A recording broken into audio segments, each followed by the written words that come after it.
আজও পাহাড়ে একই পরিস্থিতি। বন্ধ রয়েছে 10 নম্বর জাতীয় সড়ক। শিলিগুড়ি থেকে ঘুরপথে করোনেশন ব্রিজ হয়ে জাতীয় সড়ক 31 দিয়ে ডুয়ার্স হয়ে গুরুবাথান, লাভা, লোলেগাঁও রাস্তা দিয়ে সিকিমের পথে সমস্ত গাড়ি যাতায়াত। তিস্তায় জল ফুলে ফেপে উঠেছে। পাহাড়ে বিশেষ করে সিকিমে ভারী বৃষ্টি একইভাবে হয়ে চলেছে। গত দুদিনের তুলনায় আজ সকাল থেকে কালিম্পং জেলার তিস্তা বাজারে জলস্ফীতি কিছুটা নিচে নেমেছে। দিন কয়েকের প্রবল বৃষ্টির ফলে ভয়াল তিস্তার পরিস্থিতি। এই মুহূর্তে আমি রয়েছি কালিম্পং জেলার একেবারে তিস্তা বাজারের তিস্তার পাড়ে রয়েছি। আমি পার্থকে বলবো সেই তিস্তার বর্তমান পরিস্থিতি দেখাতে। এই এলাকার যে বসতি রয়েছে, অর্থাৎ তিস্তার যে শহর তিস্তা বাজার, সেই বাজারের কিন্তু অনেকটাই এই তিস্তার তলে। এই ভয়াল পরিস্থিতিতে ধসের কবলে পড়ে মৃতের সংখ্যা 6, আহত বহু। এবং যেই সমস্ত পর্যটকরা সিকিমে আটকে রয়েছে তাদের উদ্ধারের ব্যবস্থা করছে সিকিম প্রশাসন।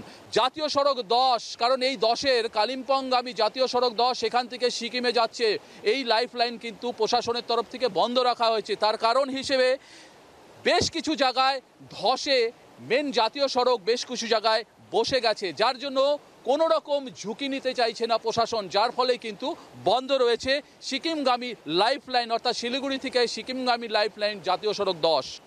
তিস্তা ব্যারেজ থেকে ক্যামেরায় পার্থর সাথে নারায়ণ, জি 24 ঘন্টা।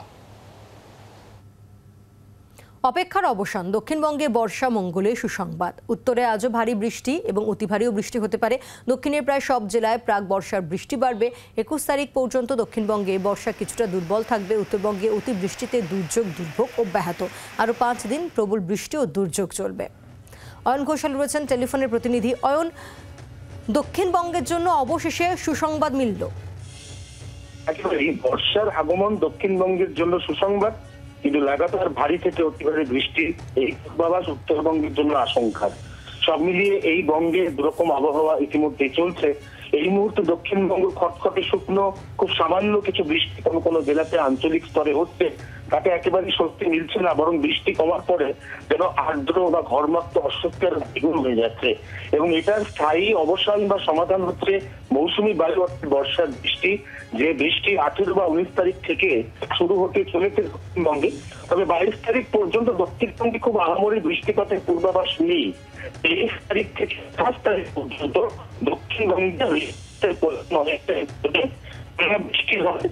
দিনের বিভিন্ন সময় বৃষ্টি হয়। সেই বৃষ্টি দিয়ে প্রায় সারাদিনই আকাশ মেঘলা থাকবে, তাপমাত্রা কমবে। অর্থাৎ দক্ষিণ প্রকৃত স্বস্তি ফিরতে অনেক 23 তারিখ হবে।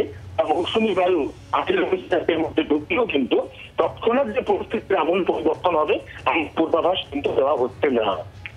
ধন্যবাদ।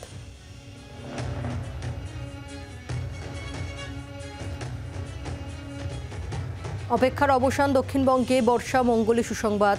যদি উত্তরবঙ্গে আজও ভারী থেকে অতি ভারী বৃষ্টির সতর্কতা রয়েছে। ইতিমধ্যে লাগাতার যে বৃষ্টি তার জন্য বিপর্যস্ত উত্তরবঙ্গ এবং রাস্তা বন্ধ রয়েছে 10 নম্বর জাতীয় সড়কের। অন্যদিকে জলস্তরও বাড়ছে তিস্তার এবং নদী তীরবর্তী এলাকায় যাদের বসবাস তাদেরকে অন্যত্র সরিয়ে নিয়ে যাচ্ছে প্রশাসন। ইতিমধ্যেই বাঁধ মেরামতির কাজও শুরু হয়েছে। তো উত্তরবঙ্গে লাগাতার বৃষ্টির জেরে কিছুটা হলেও দুর্ভোগের মধ্যে পড়তে হচ্ছে উত্তরবঙ্গবাসীকে। যদিও দক্ষিণবঙ্গে বৃষ্টি আসছে সে আভাস মিলে গিয়েছে এবং প্রাক বর্ষার বৃষ্টিও শুরু হয়ে যাবে এমনটাই বলা হচ্ছে। এবং আগামী বৃহস্পতিবার বর্ষা ঢুকবে দক্ষিণবঙ্গে, তবে তার আগে প্রাক বর্ষার বৃষ্টিতে ভিজবে দক্ষিণবঙ্গ। বাংলার আওয়াজ, বাঙালির আবেগ, জি 24 ঘন্টা।